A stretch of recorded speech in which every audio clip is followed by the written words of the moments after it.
Hi guys! Welcome to my vlog. My name is Mildred at kung ikaw ay bago sa channel ko, please subscribe to my channel. Ayan, so ang video na ito is tungkol sa pag-a-apply bilang isang domestic helper dito sa Hong Kong. Ayan. So bibigyan ko kayo ng idea or ng tips kung paano matanggap sa broker interview. Ito guys is base sa experience ko. Okay, so anyway, nag-apply nga pala ako sa Maris Agency. And yung tinatawag na broker is agency dito sa Hong Kong. Pumupunta sila sa Maris Agency sa Pilipinas para mag-interview sa mga aplikante. Okay? So, paano nga ba ako nakapasa sa broker interview? So, ganito lang naman yung ginawa ko. Actually guys, pangalawang interview ko sa broker bago ako nakapasa.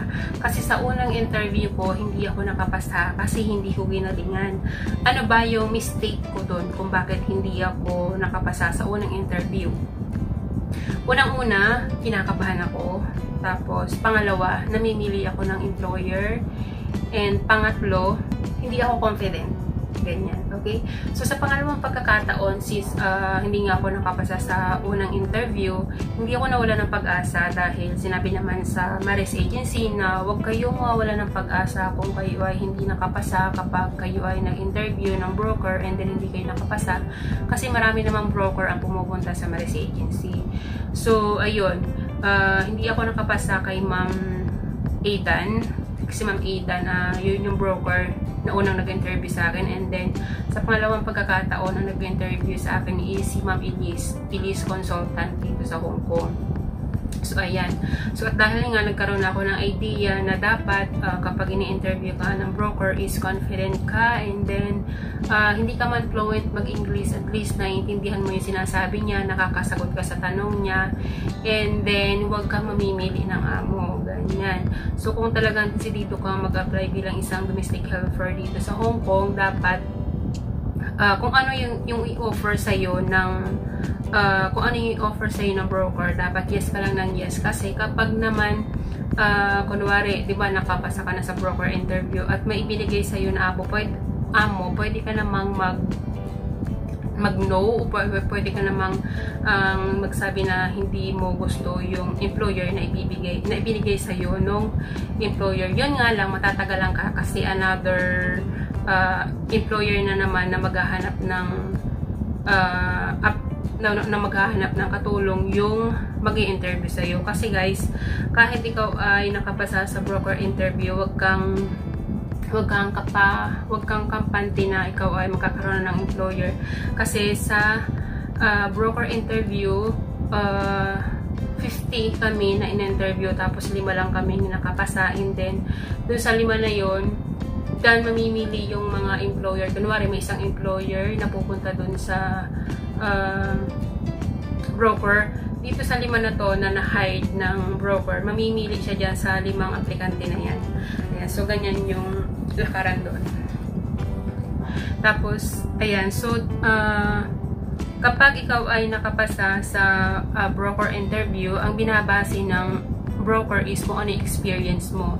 Mahirap ma-hide yung mga first-timer. Tulad ng aking broker, hindi siya tumatanggap ng first-timer. So, nakadepende sa iyong experience kung ano yung magiging trabaho mo. So, kung ikaw ay, kunwari, ang experience, tulad ko, ang experience ko is sa pag-aalaga ng matanda. So, yun yung pinanindigan ko sa unang interview ko sa broker na kahit ino-offeran niya ako, kunwari, sabi ng broker, what if may gusto mag-hire sa'yo na mag-aalaga ka ng bata?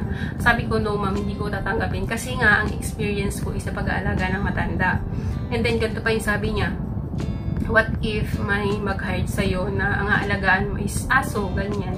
Sabi ko, hindi ko din po ma'am tatanggapin kasi nga ang experience ko is pag-aalaga ng matanda. Lagi kong pinaninindigan ko yung experience ko bilang caregiver or sa pag-aalaga ng matanda.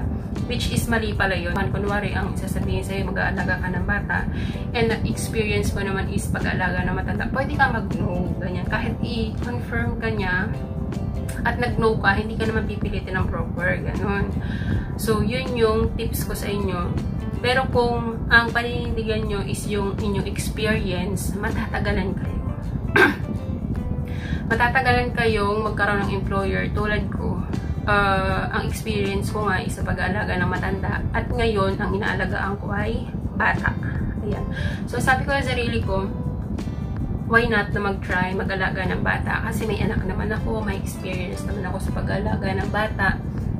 So, nung may mag-interview sa akin na employer, first interview, na binigay sa akin ng broker, mag-aalaga nga ako ng bata. So, sa kagustuhan ko na mapadali yung pag-apply or sa kagustuhan ko na mapadali yung na magkaroon agad ako ng amo, nag-yes agad ako. Ginarab ko agad yung opportunity para magkaroon ng employer. Ayan. So, sinabi ko lang sa sarili ko na since tinanggap ko yung offer na mag-aalaga nga ako ng bata, pinanindigan ko talaga sa sarili ko na gagawin ko lahat para maalagaan mabuti yung alaga ko dito ngayon. Kanya mamahalin ko siya bilang parang isang tunay na anak, ganyan.